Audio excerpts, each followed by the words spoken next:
360-degree reality. Sunset beach, shot on an HGT.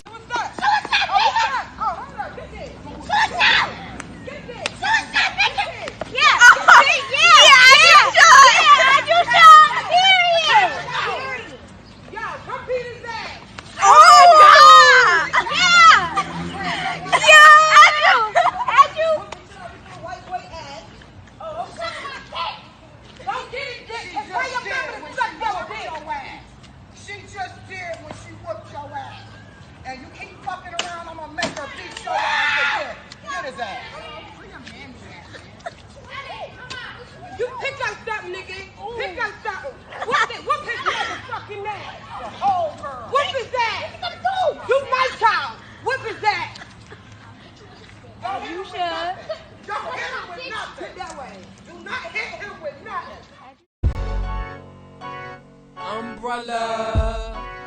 She's up. Whole nother level of shit you can't even understand. What is good, my people?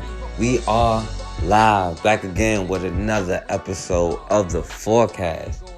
Now, for some reason, after all these years and everything we've been through, we are still the fastest ones to put our capes on for everybody but ourselves. Even though historically, everybody else has used that against us.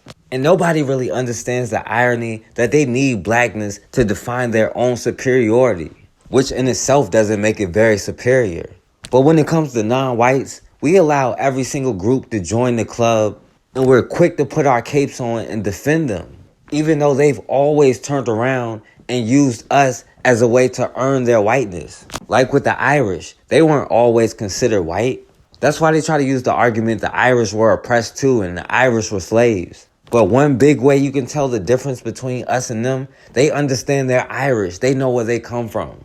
Most of the time, generally, when you ask one of us, all we can say is a continent because we don't even know what country we come from.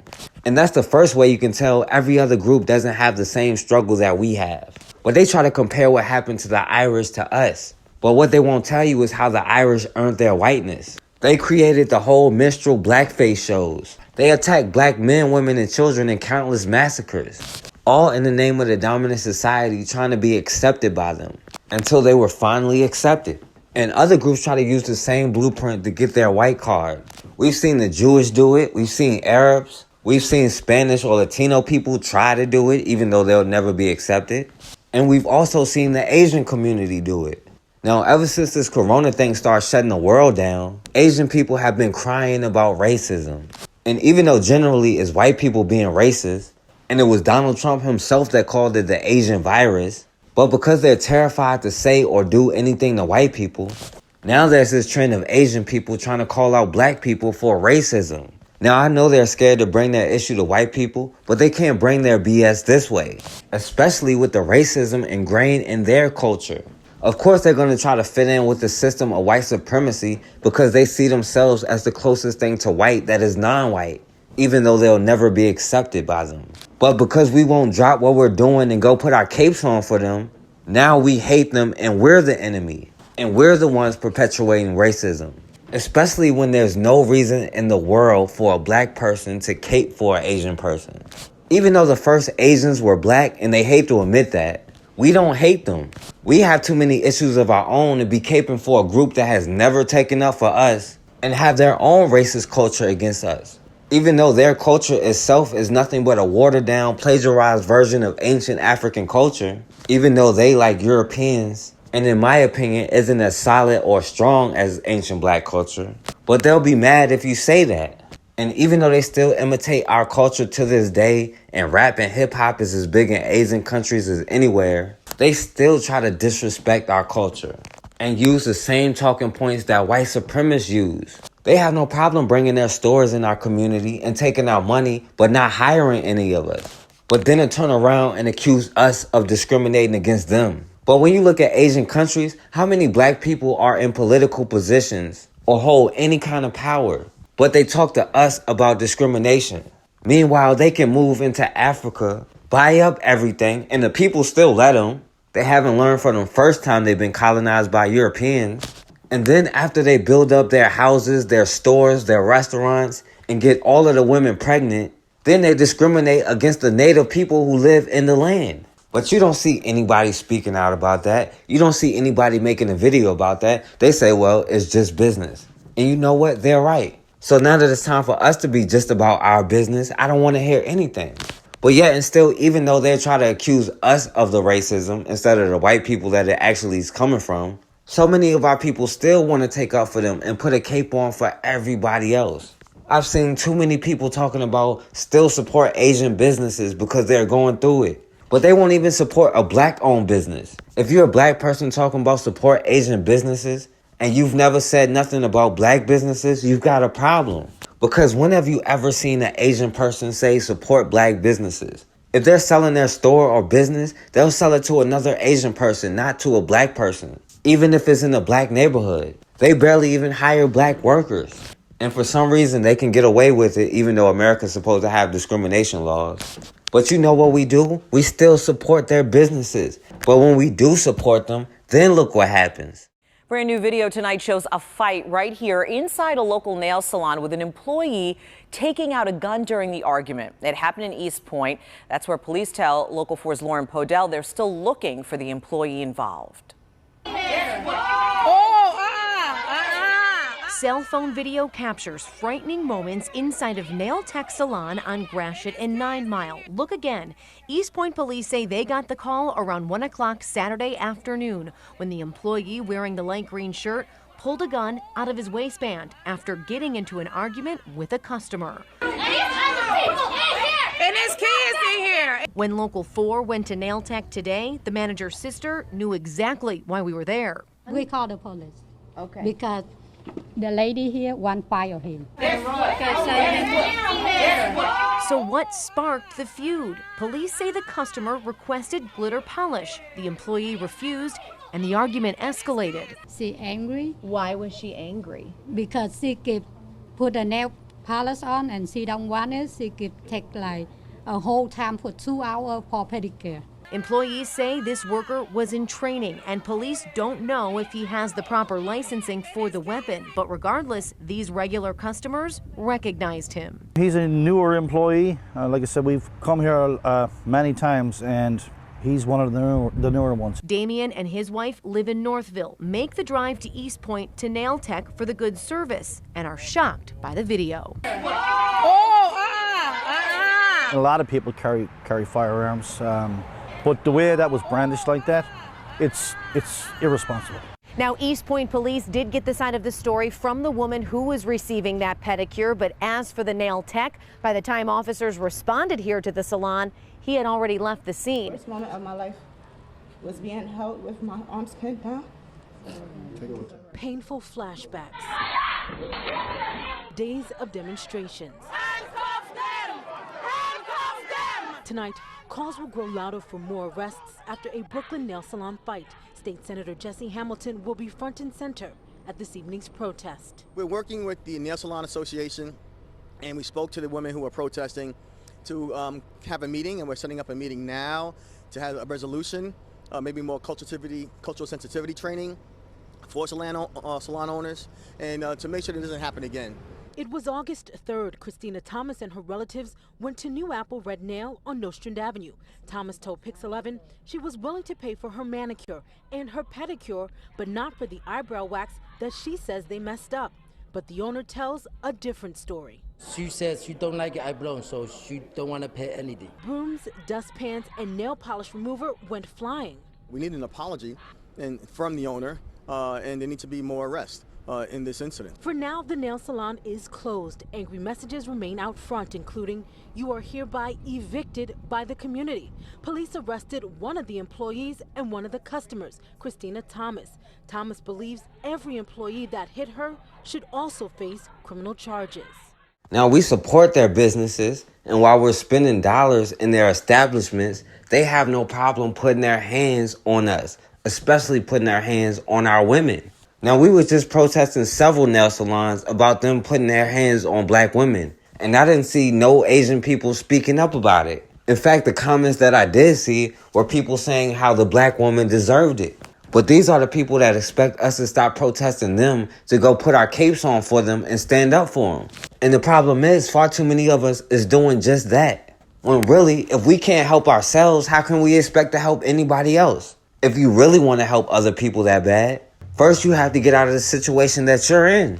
Not take up for the people that help perpetuate it. Plus, we can't forget about incidents like what happened to the brother Akai Gurley and the response that this unarmed, innocent black man being shot and killed got. The NYPD officer was in court today to face manslaughter and other charges in the shooting death of an unarmed man in Brooklyn. Akai Gurley was killed in a dark stairwell of a housing complex. CBS 2's Lou Young live in downtown Brooklyn for us with more. Lou? After surrendering at a Brooklyn precinct, Officer Peter Liang was allowed to present himself at court here in downtown Brooklyn. He pleaded not guilty and left court, released on his own recognizance, much to the dismay of some of the victims' families, friends and family who chanted, "The whole system is guilty."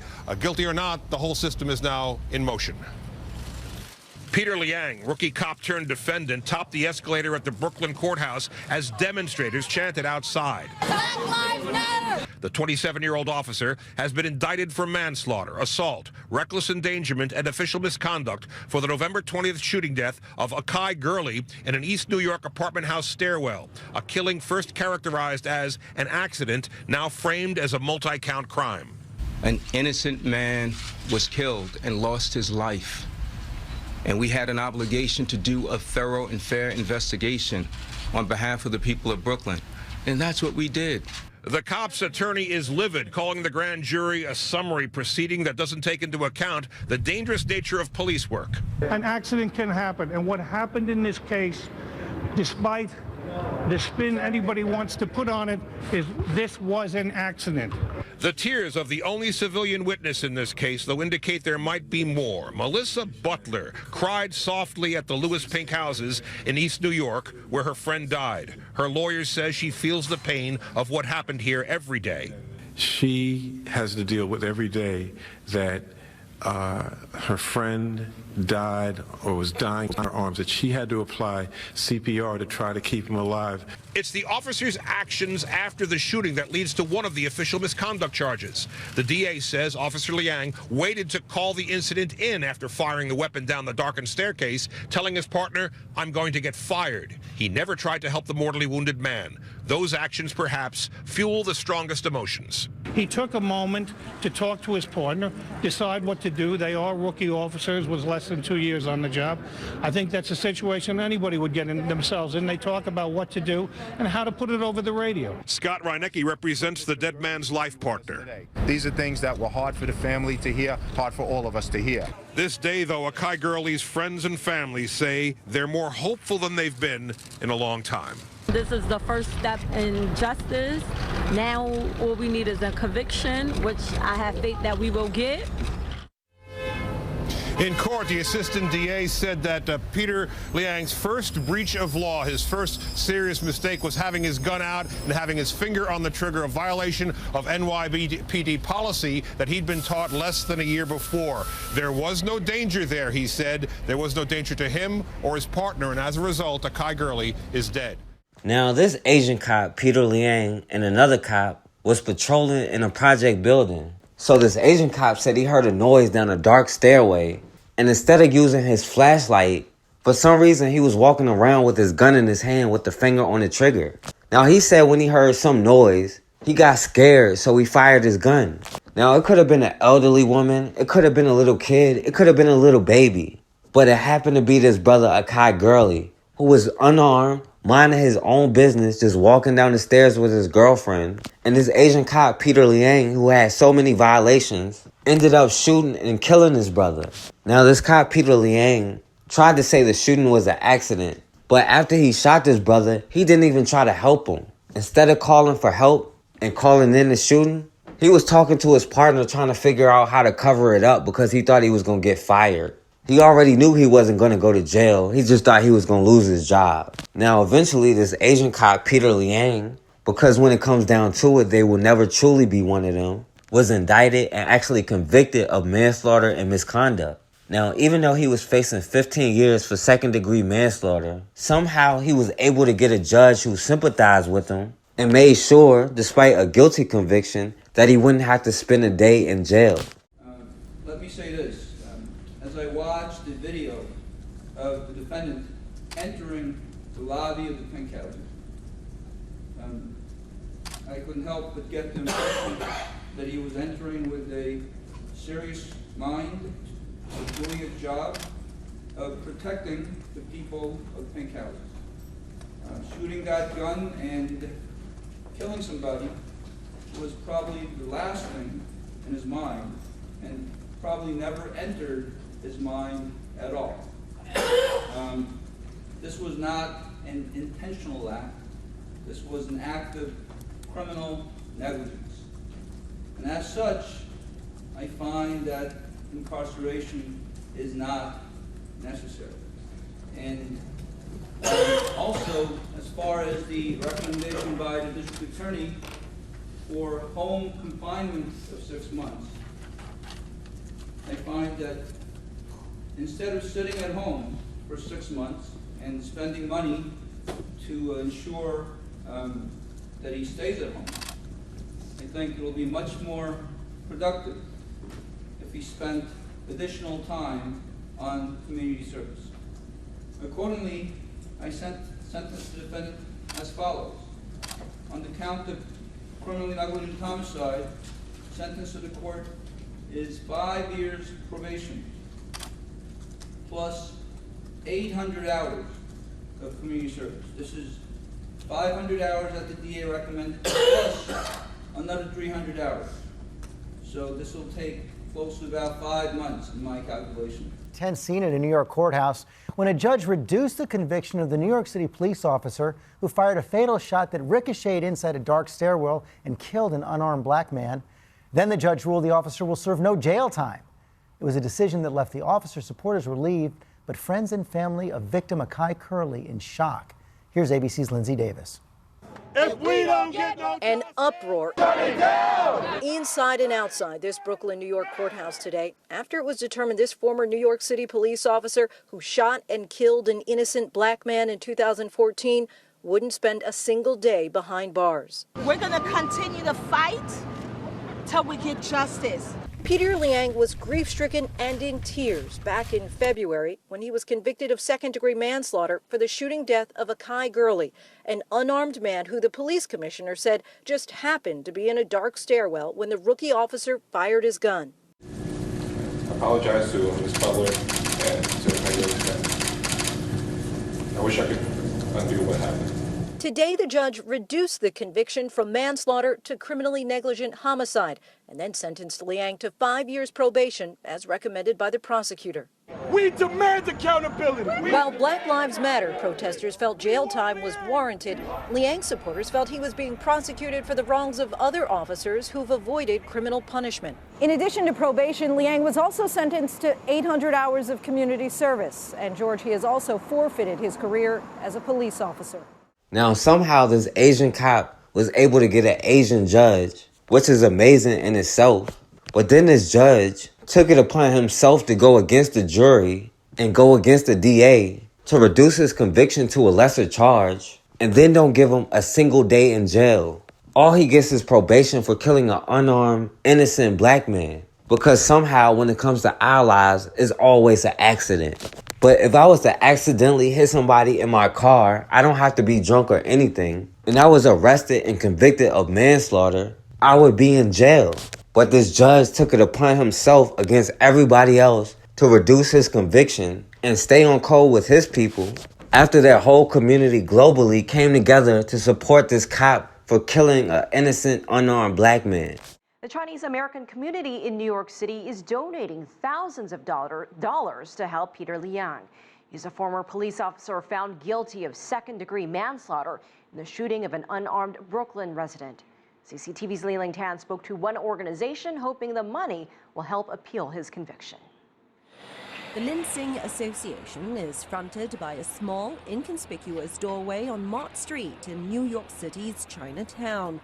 For decades, this has been the go-to place for many Chinese Americans in need of help.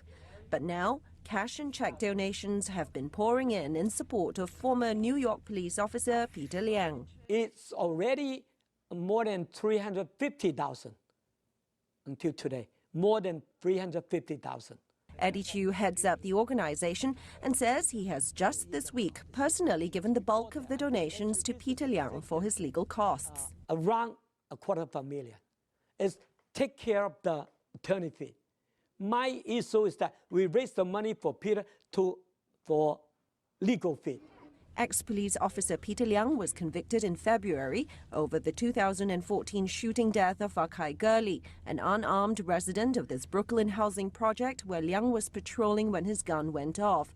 The conviction outraged Chinese-American communities across the nation, who say Liang is being used as a scapegoat after other police officers, mostly white men, weren't indicted in similar high-profile cases involving the deaths of unarmed black men. I was here 40 years in Chinatown, and we're doing a lot of big cases here. But this time, I can say all the Chinese, everybody is very angry about this case, very angry. A lot of the senior people, they live in the senior housing, they're getting the government's benefit, low income, and everybody come up here to line up $5, $20, every day, long lines here for donate the money to Peter. Mr. Chu showed me the donor logs, pages and pages of record keeping, as checks continue to come in by mail from across the nation. HI, I don't know what is it. Hawaii. And also Illinois, CA, California. We got all kind of check from all over the country. Mr. Chu tells me that with these funds, Liang has a new legal team. Now, when this Asian cop killed an unarmed, innocent black man, Asians all across the world came together to stand up for their place in white privilege. And they stood together in unity for their right to be able to kill an unarmed black man and get away with it. And they said it was unjust to put Peter Liang in jail because white cops that kill black people don't go to jail. So I guess that means if a black cop was to kill an Asian person, they wouldn't want the black cop to go to jail because white cops don't go to jail. But they'd be the first ones calling for this black cop to be beheaded. But these are the people we're supposed to drop what we're doing and put our capes on for them. When you can't name one time in history where they as a collective or a group put their capes on for us. And me personally, I don't care and I can't really be shamed about it. But we have too many issues in our community we have to fix to be worried about problems in other communities. Especially communities that perpetuate a system designed to destroy us. Because believe me, they have no problem with this system. And at some point, we have to learn from our mistakes.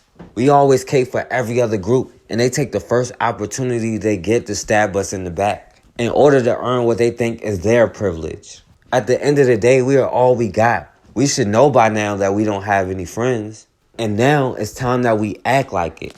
This is a very complex case. It does not fit neatly into what people typically see as a black-white model of race relations.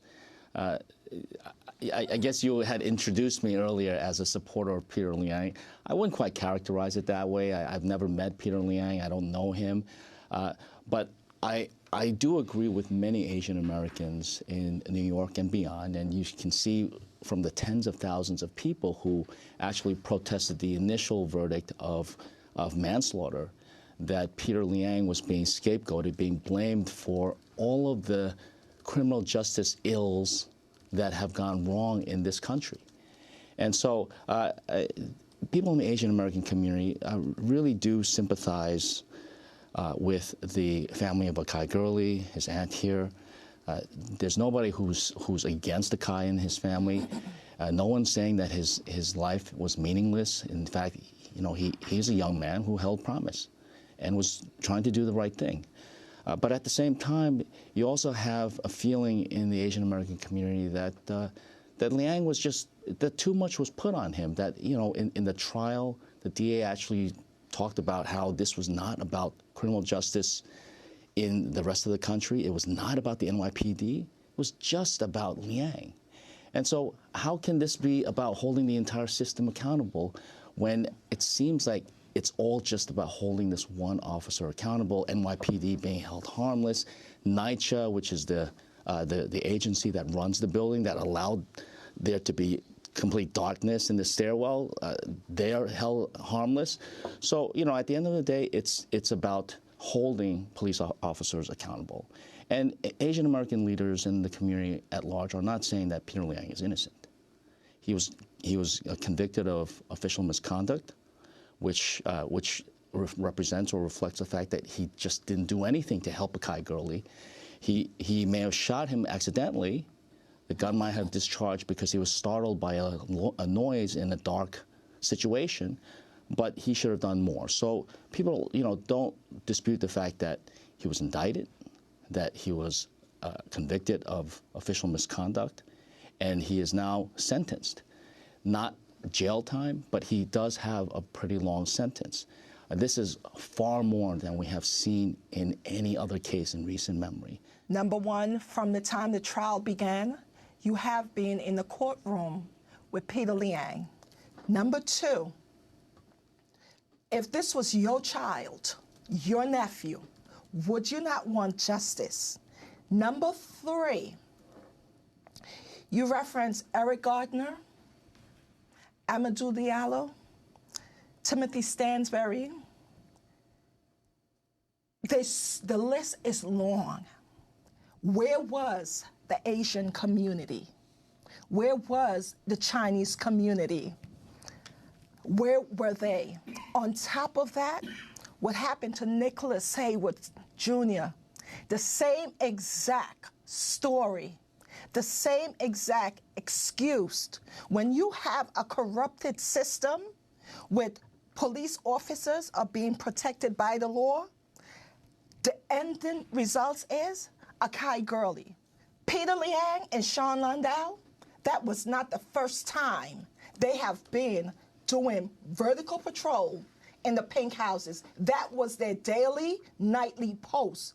Number one, they knew the area. Number two, because you're not going to sit here and try to justify why Peter Liang should not be held accountable. First of all, he is part of the system, the entire system. It's a systematic problem. We have told and have said plenty of time, it's all about accountability. So here it is now, my nephew, Akai Gurley, Sylvia Palmer, Akai Gurley is without a son, a father, a nephew, and a brother. So yes, Peter Liang should be held accountable, because if it was your child, if it was your mother, your father, or any one of your loved ones, you would want justice. You would want, my definition of justice and yours is totally different.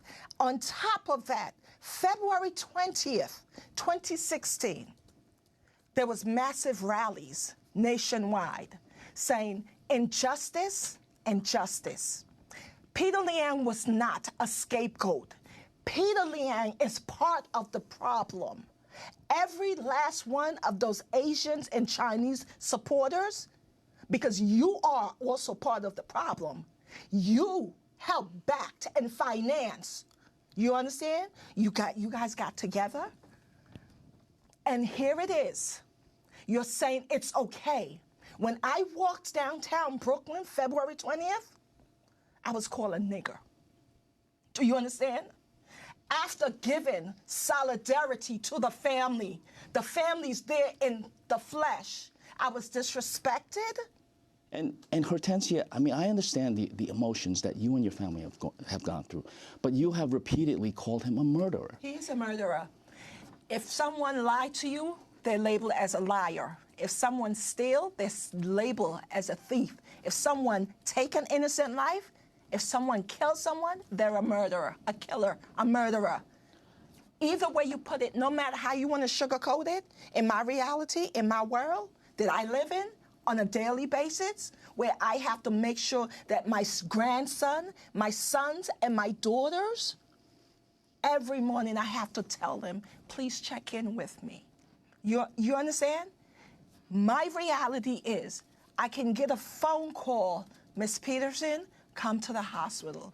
Miss Peterson, you have to go to the morgue. This is my reality. What's your reality? What is your reality? Okay? Peter Liang is a murderer, a convicted murderer. Convicted murderer. We will never know as Asian Americans what it's like to lose a life every 28 hours, like the Black community does in the United States. And what I do want to raise is that when we talk about structural racism, white supremacy, and anti-Blackness, we have to admit that Asian Americans are complicit and complacent to uphold white supremacy. It's possible that these receptors that we're talking about, we may be white males may actually be more susceptible to this than any other ethnicity or sex.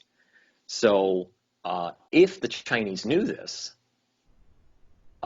they could have done this: leak it out into the population first in China. It would spread around the world. When we start getting sick in the Western world, they would be starting to get better, and it will allow them to institute their 2025 plan, which is to control the first island chains. And thinking that the United States would be sick, they wouldn't be able to fight a Pacific battle. Black guy. Stupid black guy.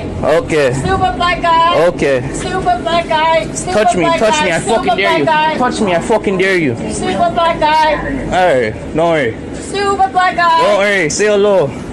Say hello. Stupid black guy, hello, stupid black guy. Yo, driver, deal with the girl, yo. Take off the fucking bus, yo. You are the one who is looking at me. I'm not the one. Stupid black guy. Airbnb description say?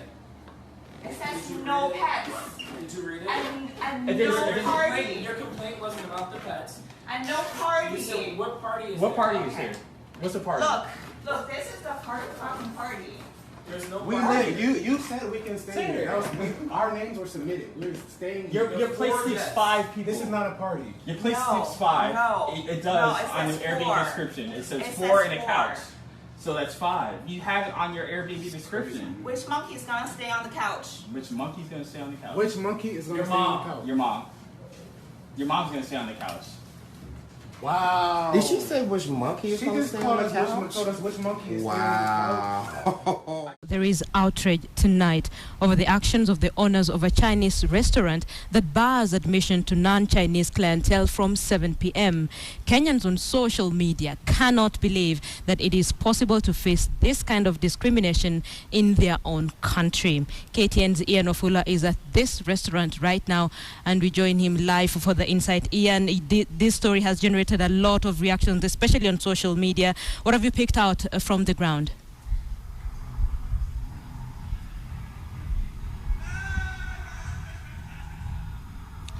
Good afternoon, Ben and Linda. Indeed, we are coming to you live from the Chinese restaurant here in Nairobi, where there's a lot of speculation going on, and at this point we cannot confirm everything, but a number of things that I can tell you that I've managed to gather from this particular point is that the owner of this restaurant was today issued with a court order stating that they are operating without a license. And so when we managed to talk to the manager of the restaurant, they said that indeed they do not have a license to operate here, but they are planning to open the restaurant officially on the 1st of April. But then what we were able to also find out is that guests have been coming here to the hotel for, you know, business has been going on as usual. But on confronting the manager, they said that they have been giving free food to their friends, which we found rather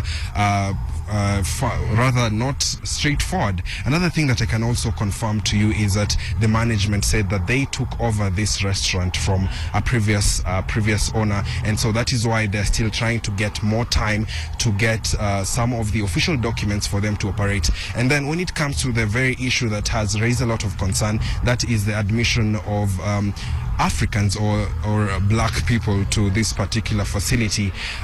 2 press releases had been released in regards to this by the management. The first one was saying that they reached this decision after there was a robbery last year when unknown gunmen, African men, stormed the hotel and stole around 600,000, and this threatened their business. They also confirmed through their press release that this restaurant only mostly admits these Chinese nationals who come here, and the hotel is able to facilitate their travel across the country and to certain tourism destination areas. And so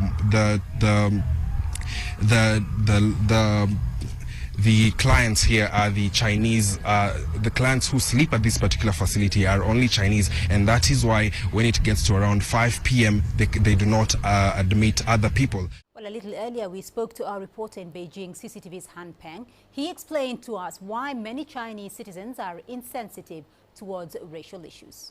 Actually, in 2008, a World Public Opinion poll interviewed people from 16 countries about racial discrimination. 90 of the Chinese respondents said racial equality is important, ranking second of all the 16 countries.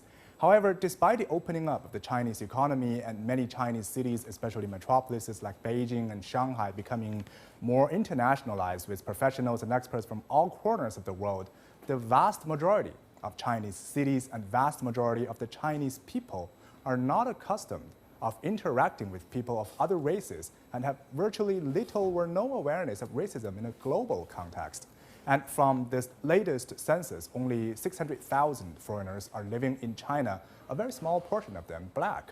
Meanwhile, the white ideal is also a pan-Asian phenomenon, as all kinds of whitening advertisements are part of the beauty scene across Asia. I'm touching you. Are you gonna have? Let them go out. Don't use power for me. Are you crazy? Let them go out. Are you crazy? Don't use power for me. This is against law. Are you crazy? It's against no law. You're in Ghana. Get out. Ghana doesn't respect law. Get out. This is Ghana law. Get the hell out. Get out. Nonsense. This is Ghana law. Get out. Go to your country. Fuck you both. Idiots. Hey, so we were in Walmart and what's this, Wood River? And Wood River, Illinois. This officer right here behind us just followed us in the store. You just video. He said we can't video, but he just told us we're on body cam. He just followed us from outside, told us that we cannot wear masks. There's a presidential order, there's a state order, and he's following us right now to the store. We're being asked to leave for being safe. And this is what we're doing right now. I'm going to upload this as soon as we leave the store. This is the officer following us out of the store for absolutely no reason. If anybody knows, anybody's watching, the coronavirus is real. This guy is following us. There's more people, but he followed us from outside. From outside, he followed us all the way in the freaking store just to follow us out of the store. That's him. We're wearing masks. There he is. We're getting kicked out of Walmart for wearing masks. Are you serious? Hey, so coronavirus is real. This police officer just put us out for wearing masks and trying to stay safe. Hell no. Fucking piece of shit. Yeah, that's fucked up, right? That is. That's fucked up. Oh, He say it's a city law. We can't I am wear putting this on. masks It's because of the going virus. viral right now. I'm going to put this on every social media platform. Right now, I'm at Hartford Bank. I came to cash my check because I didn't have nowhere else to cash it. I've never been to this bank before, and the lady took my check that works at the bank. I'm being discriminated against because I came to cash a check and she tells me that she called the owner and the owner doesn't know me and he's never heard of me before. Took my check and my ID and said she wasn't giving it back. And I'm right now at Hartford Bank. I came through the drive-thru. I have my kid in the car. I had to call 911 and I'm just standing out here and I'm being discriminated against. Hello. How you doing? I came to cash my check, and I drove all the way out here. I live in Owings Mills. Okay. I came out here because that's the issuing person that issues the bank. I mean the check. I gave my check to the lady through the drive-through, and she took my check. She's right here. I got you. I'll figure out what's going on. Can you get the ID?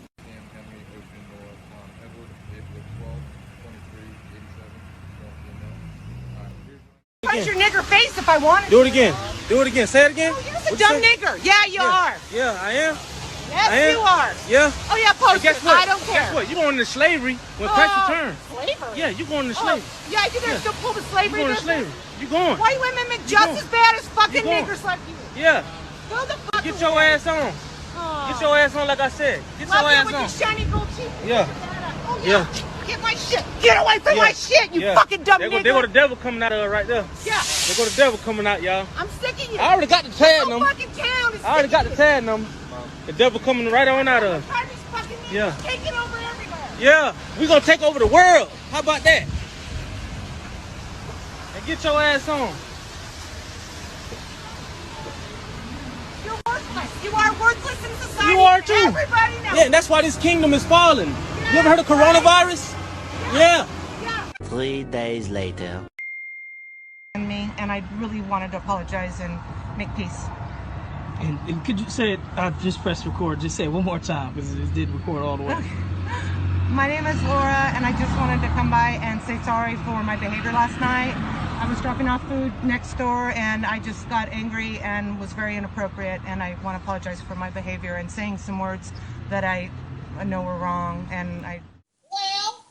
Well, one sure thing we do know from history, the black guy shot the baby. Had it been a white guy, he'd have probably took the baby home and ate him. So it's still not as bad as it could be. Oh my God. What are you talking about?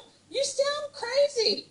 You sound absolutely insane. I'm surprised hang on, I that you're saying I'm not crazy. Y'all are crazy. Hang on, what are you